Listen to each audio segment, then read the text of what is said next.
So you've taken a break from YouTube for a while, and now you're thinking about starting a YouTube channel again, or you're going to revive the channel that you already have. Probably have many questions around that, like what's better? Do I start again, or do I just continue on from where I left off in the first place? If I pick it up again with the channel I have, will the audience still be there? Will they like the new direction that I'm taking the channel? What's going to happen? Now, I get all those questions because that was what I thought about for the last couple of months before I decided that I'm just going to continue to upload on this channel. I was unsure if the audience would resonate with the new format, the new name, everything. So I thought, bugger it, why not? I have 580 subscribers to this one. If some leave, some leave. It doesn't really matter. Some will stay. They'll like what I'm doing. If not, who cares? So in this video, I want to talk about 3 things that you could do like I've done in reviving a channel that you abandoned. The first thing that I did was I got clear on what the content I wanted to make was going to look like for the next 12 months. I laid out a blueprint for 12 months so I didn't fall into the trap that I fell into before of not knowing week to week, video to video, what I was actually going to record.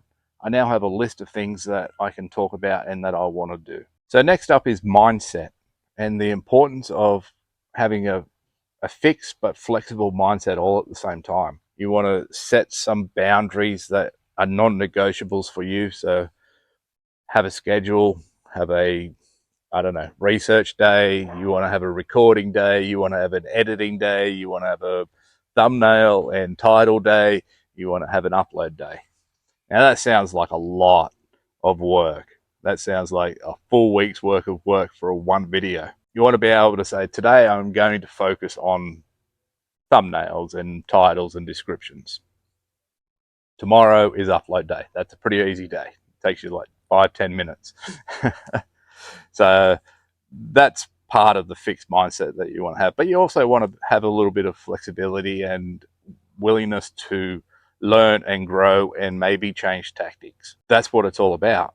You have to be able to move also within frames. And that reminds me of a time when I was coal mining. Now, I'd been operating excavators for years by this stage, and a bloke who'd just come to the company was operating an excavator, and I was watching him, and I saw that he was doing something different to what I was doing. And so I observed him for a couple of hours on how he was doing it. And the next time I got in my excavator, I was like, I'm going to give what he was doing a go, see how it works. And what I discovered was his way was much easier on the machine and a lot easier on me in the driver's seat. I had a bit of a chuckle at the time. I was like, here I am, bloody 15 years into the job, and here's someone that I've never met before and has taught me something in a couple of hours that I had never thought of doing myself. So you're always learning, and that's a good thing for mindset. Or have that ability to learn from others and take things on board, not to be like, no, this is how I'm going to do it. This is me. I'm the best. Be humble, be willing to learn. I think that'll take you a long, long way. And the next thing is something that you can do without, and that's tracking your subscribers. For a new return channel with low subscribers, it's no good in fixating on the numbers of subscribers that you have. It's demoralizing when you see that today you woke up with 600 subscribers and 2 hours later you have 590, like 10 subscribers left in a couple of hours. You're like, oh no, that last video I did was shocking. Nobody liked it. 10 people quit. And if that keeps happening to you, what's going to happen? You're going to question everything that you're doing. You're like, oh, nobody likes what I'm up to. Nobody wants to watch my stuff. That video was really bad. People aren't interested in that topic. Oh, they're leaving. They're unsubscribing. Has nothing to do with any of that. It really doesn't matter. People subscribe and unsubscribe for whatever reasons. Some people just go through their list and think that they've subscribed to too many channels and they delete some. Somebody might not like one of your videos and decide to unsubscribe. some people use it the same as the old Instagram way of subscribe for subscribe. You subscribe to me, I'll subscribe to you, and we'll support each other. And then 2 days later, they unsubscribe from you.